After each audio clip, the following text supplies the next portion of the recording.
아니 근데 진짜 요즘 네. 계속 월가 쪽에서 나오는 미국 쪽의 분위기가 네. 내년 상반기 6월 딱 집어가지고도 그런 이야기는 6월이면 다시 금리 인하가 시작이 될 거야. 이런 기사들이 나오면서 네. 또 시장의 분위기를 또 이렇게 달구고 있잖아요. 네. 그러니까 자 그러면 두 가지 질문. 첫 번째 금리 인하를 한다 안 한다가 질문일 거고 두 번째 금리 인하하면 진짜 주식시장 올라? 그렇죠. 이거거든요. 그게 지금 모든 사람들이 네. 물린 분들이 믿는 게 그거예요. 50% 물린 분들이 믿는 게. 그러니까요.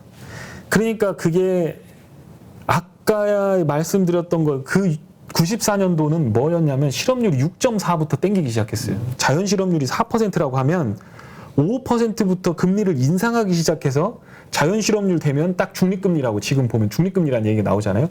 거기까지 딱 올려놓는 게 페드의 작전이었는데 그러니까 유가 뭐 경제 뭐 엄청난 어려운 변수 말고 걔는 필립스 곡선 딱 갖다 놓고 실업률 딱 보고 그걸로 맞춰가지고 중립금리가 되는 시점에 완전 고용이 딱 되는 상황에서 딱 중단합니다. 그런데 94년은 6.4부터 내리기 시작하니까 이거 갑자기 경기 침체가 되는 거예요. 중립금리라는 건 연준이 돈을 풀어서 경기를 수축시키거나 활황으로 만들지 않는 그냥 뉴트럴한 돈 필요한 만큼만 딱 올려주는 그 상태를 뉴트럴 금리라고 하는데 너무 빨리 땡긴 거죠, 이쪽에서는. 근데 지금은 이미 완전 고용 상태로 된 3.6%이기 때문에 여기서 첫 번째로 하다가 중간에 멈출 리는 없다.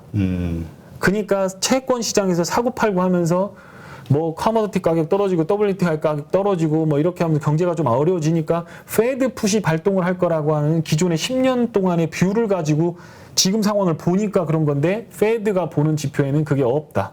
실업률만 보고 있다. 필립스 곡선만. 두 번째, 금리를 내릴 때 진짜로 시장이 올라갔느냐. 그게 제가 자료가 있는지 모르겠는데 그게 여기 이걸 한번 보시죠. 네. 이걸 제가 이게 현재 슬라이드부터 이렇게 보시죠. 자, 이게 뭐냐면 요 밑에가 일드 커브 인버전이 나오는 거거든요.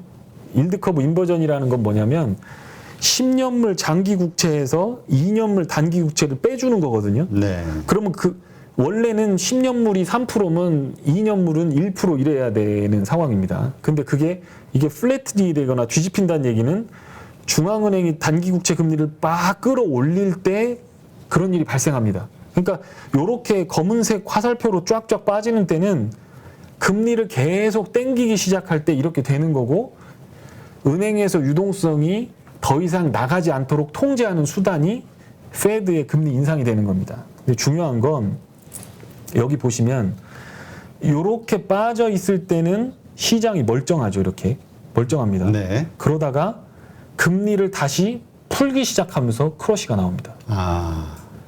다시 이게 정상화되기 시작하잖아요. 이건 뭐냐면 단기 금리를 내리기 시작하니까 이게 다시 이렇게 올라가는 거거든요. 장기 국채 금리는 잘 안 변해요. 10년물이라고 하면 그냥 2% 3% 뭐 경제가 뭐 그 정도면 2% 3% 거기 왔다 갔다 하는데 단기 국채를 확 끌어올려서 잠그면 이게 인버전이 확 들어갑니다. 그러다가 경기 안 좋네라고 하면서 그때도 조금 조정을 보일 수 있죠. 그런데 안 좋네라고 하면서 단기 국채 금리를 내려버리니까 그때부터 본격적으로 하락하기 시작합니다.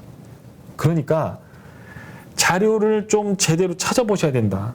여기서 금리 인하하면 당장 제롬 파월이 와가지고 9월 달부터 금리 인하하면 그때부터 엄청난 폭락이 옵니다.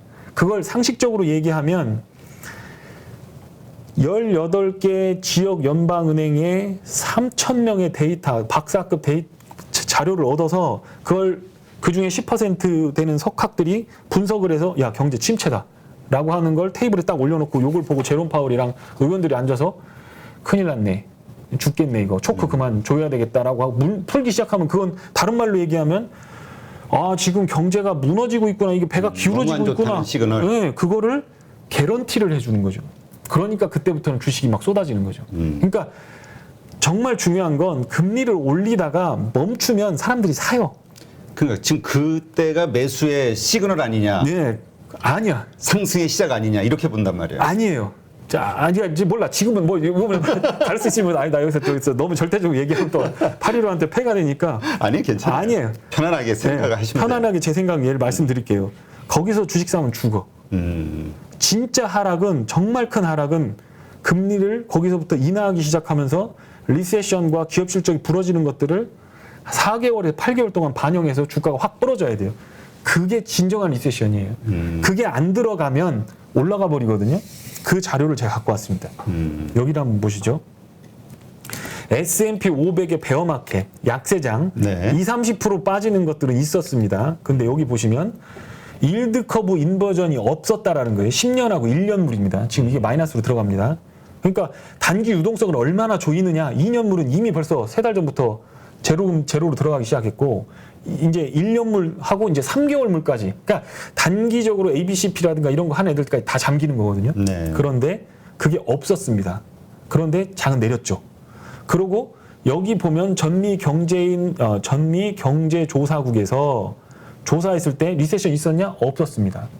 그런데 그 내용들을 딱 보시면 2011년 남유럽 사태, 98년 IMF 동남아 위기, 87년 멕시코 위기, 76년 저 베트남전 끝나고 나서 오일 쇼크 나오고 하는 그때. 그러니까 연준이 개입되지 않은 쇼크, 외생 쇼크에 의해서 하는 건 30% 떨어졌다 올라간다는 거예요. 지금 딱 그러니까 예전에 막 떨어졌던 기간들을 다 차트로 그려놓고 여기서 올라가지 않느냐라고 하면서 차트를 이렇게 이렇게 보여주거든요. 이렇게 네. 보여주면서 여기 봐, 여기서 이제 이렇게 따라서 올라가는 걸 갈 거야라고 하는 건데, 근데 그게 연준이 개입돼 버리면 그럼 딱 달라집니다. 요 차트를 보시면 여기 보시면 이제 요 밑에 70년대 이전은 보실 거 없고요.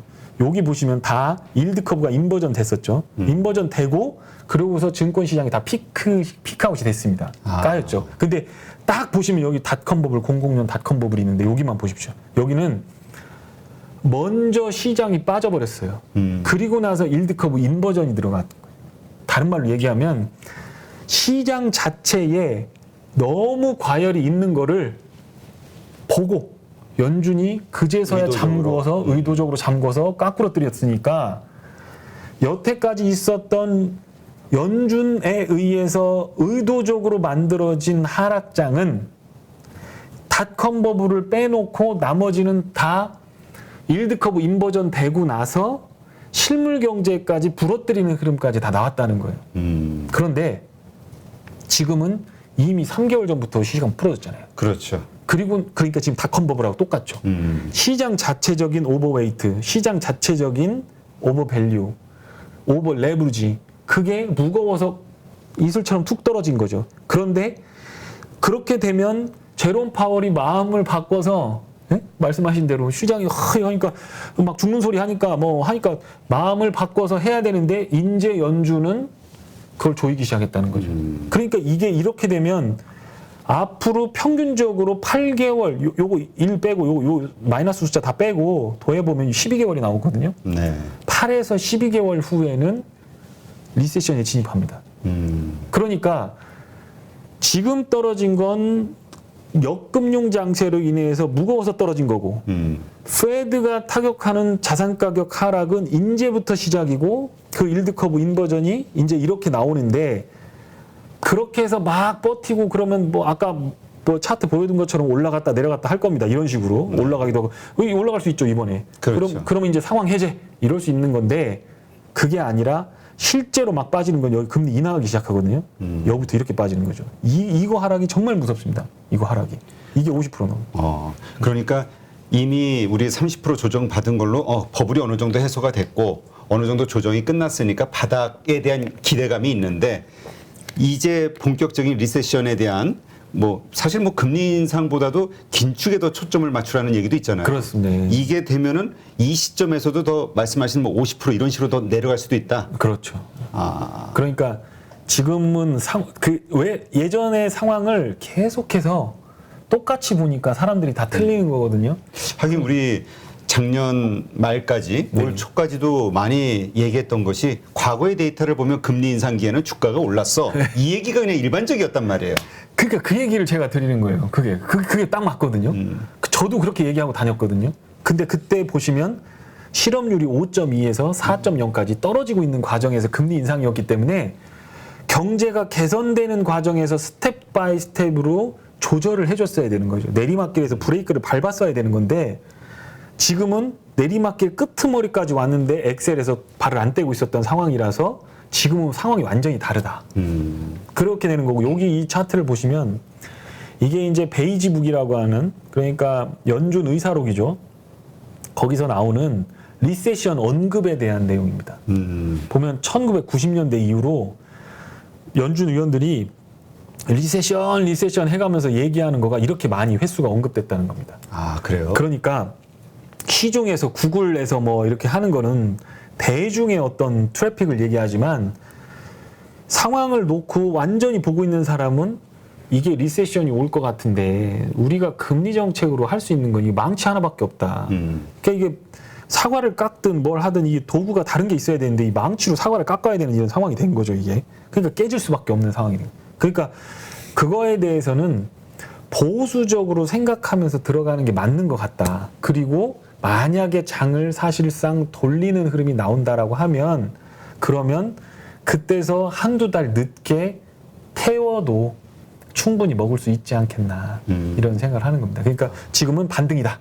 나오더라도 그렇게 생각합니다. 그러니까 이 반등에 이제 그러니까 주로 이제 물린 분들이 많잖아요. 그러니까 네. 반등이 이제 시작이나 보다 네. 생각하고 오히려 물타기 고민하는 분들도 있단 말이죠. 네. 이게 오히려 위험할 수 있다. 반등 시에 오히려 좀 비중을 줄이는 게 네. 리스크 관리상 필요하다. 제가 추천해드리는 건 그 방법입니다.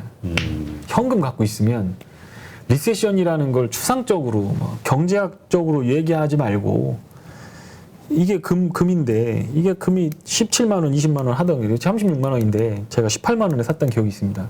근데 이게 15만 원이 됐어요.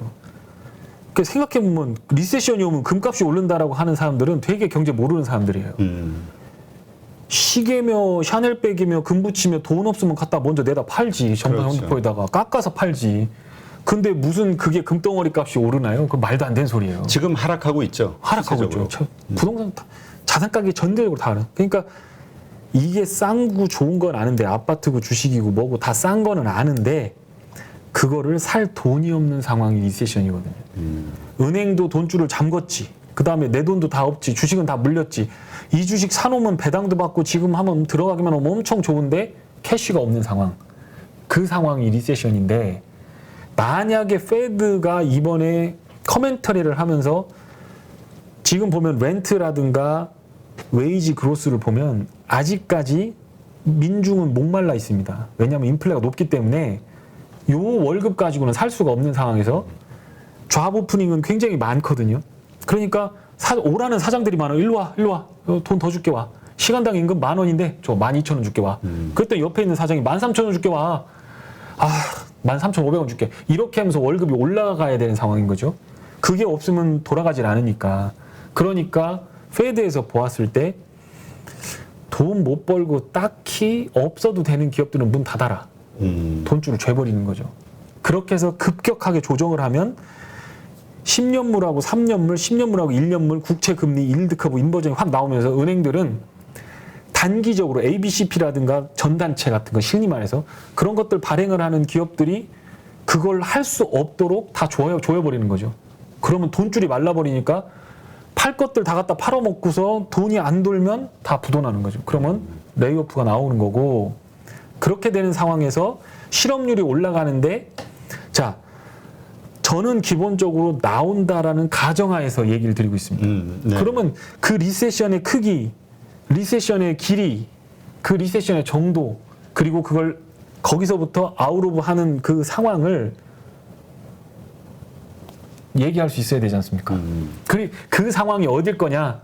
그 힌트가 실업률이라는 거죠. 실업률. 0.3%에서 0.4% 올라가면 중립금리를 그때 실행을 할 거고 금리는 더 이상 올리지 않을 겁니다. 그런데 그 상황에서 경제가 버티주면 리세션을 안 가고 살짝 터치다운 한 척하면서 다시 올라가는 거고 거기서 못 버티면 그냥 가서 꼬꾸러지는 거고. 그러니까 결국은 0.3, 0.4 정도의 실업률이 낮아지는, 높아지는 상황이 됐을 때의 경제 성장률, 그렇죠. 이것도 낮아진다고 하면 그때는 이제 문제가 되는 거고. 굉장히 문제죠. 유지가 되거나 오히려 약간 상회가 되거나 했을 그러면 때는 풀로 질러야죠. 연착륙. 그렇죠. 그때는 질러야 되는. 그렇죠. 그렇게 생각합니다, 저는. 그러니까 이게 제가 뇌피셜이 아니고요. 여태까지 있는 리세션들을 제가 다 조사해봤어요. 평균적으로 멀티플 12배에서 끝납니다. 그리고 리세션 추정하는 4분기 정도 끝내서 애널리스트가 마지막에 추정했던 그 부분들 거기에 마지막 추정할 때 애널리스트가 어디서 돌려나가느냐 0.3에서 0.4% 정도 되면 페드가 돌기 시작하고 이익도 돌아나기 시작하고 그 다음 분기부터는 살살살살 올리기 시작하고 그러면 거기서부터는 이제 지를 타이밍이 오는 거고 그렇게 해서 빠져나간다. 그 기간은 상황에 따라서 2분기가 되기도 하고 8개 분기도 하지만 평균적으로 4분기입니다. 그러니까 1년 정도 걸린다라고 하는 거. 그러니까 그 리세션의 기간. 그렇죠. 예. 그러니까 어려운 그 과정. 예. 말씀하신 이미 빠져 있는 상태에서도 뭐 최대 50%까지 과거의 데이터를 봤을 때는 그 정도의 어떤 큰 하락이 폭락이 1년여 정도의 평균 지속 기간이 있었다. 네. 그 다음서부터는 이제 다시 예. 우상향으로 가고. 아주 큰 의미에서 그렇게 되는 거고 그 리세션이 확인이 되고 나면 금리를 올리다가 그러니까 지금은 경제 성장 기업 이익 실적 추정치가 지금 여기 요 차트를 한번 보여주시면 네. 여기 지금 빨간색이 지금 여기 나온 거거든요. 작년에 봤을 때는 이게 15%에 매달려 있었습니다. 여기에. 근데 슬금슬금 13% 내려오더니 지난 분기에 10% 내려오더니 이제 4%까지 내려왔잖아요. 그러니까 에너지를 제외한 거가 아직도 기업들이 실적이 증가하고 있는 거예요. 그러니까 계속 사람 뽑아야죠. 그러니까 아마존이나 구글이나 이런 데서는 사람을 자르기 시작하는 거죠. 멀리 내다보고 이거는 잘못되면 안 되겠다. 그런데 어딘가에서는 또 손님들을 받아야 되기 때문에 막 임금을 올려주면서 장사를 하고 있는 그런 상황들이 합쳐지게 되는데 그걸 전체적으로 평균을 내보니까 이런데 이익 추정치가 툭 꺼져서 이게 보합선이 되거나 0%가 되거나 OP 마진 기준으로 그러니까 이익률 기준으로 지금 15%인데 그게 너무 높아요. 연준이 돈을 너무 많이 풀어서 그래요. 그게 평균적으로 10% 언더로 내려오는 상황. 그렇게 되면 시장은 어느 정도 과열을 벗어나는 것 아닌가 그런 생각을 하고 있습니다. 네, 그렇군요. 그러니까 지금 우리가 그 연준 우리 이제 보통 이런 얘기 하잖아요. 네. 데이터가 안 좋아서 네. 연준이 금리 인하폭을 좀 더 낮추면 이런 기대감 그러면 오를 거야라는 기대감 그래서 50bp 하는 거 아니야 25bp 아니면 혹은 안 하는 거 아니야 이런 거에 대한 기대감이 있는데 사실상은 과거에 지금 말씀하신 데이터로 봤을 때도 오히려 더 크게 위험한 되게 위험하죠. 그게 그냥 정상적으로 계획한 대로 지금의 위급한 시기를 잘 끌고 나가면서 네. 해결을 하는 가운데서의 경제 성장률이 받침이 되는 이 상황이 됐을 때 지르는 거고 그렇죠. 그 반대일 경우에는 그렇죠. 빨리 시그널 최대한 손실이 뭐 확정된다 하더라도 매도하고 다시 매수의 타이밍을 잡아야 된다. 예. 그러니까 지금 어떻게 보면 기울어지는 배의 골든 타임이라고 볼 수 있습니다. 그러니까 지금 여기가 허니문이거든요. 그러니까 허니문인데 요번에 금리 인상을 하고 나서 9월까지 금리를 인상해야지. 금리를 인상하다 안 인상하면 왜 안 인상하지? 갑자기 이렇게 되는 거죠. 그러니까 가위바위보 게임에서 제가 이 합리적 기대를 하는 거죠. 왜 경제가 좋으면 올려야 되는데 안 올리지? 그렇죠. 인플레이션을 또 막아야 되니까. 네. 그렇게 되는 상황이 오니까 이거는 리세션이 들어가지 않으면 지금 상황에서는 그렇게 행동할 가능성은 제로라고 보는 게 맞죠. 그러니까 되게 위험한 발상이에요. 그게 금리 인하할 때 언제 주식이 올랐습니까? 올린 적 없거든요. 그러니까 닷컴 뽑을 때도 금리 올리기 전까지 쫙 올리다가 2-3달 전부터 금리 올릴 것 같으면 시장이 기어요. 그리고 나 금리 올리는 날부터 다시 또 올라가기 시작하고 또 올려놓으면 또 올라가고 그러니까 경제가 좋다는 거에 대한 개런티를 써주는 거기 때문에 계속 올라갔던 거죠, 시장이. 누구나 1시간 안에 200개 종목에서 좋은 종목을 고를 수 있는 그런 능력을 배양할 수 있도록 제가 도와드리려고 그렇게 하고 있습니다.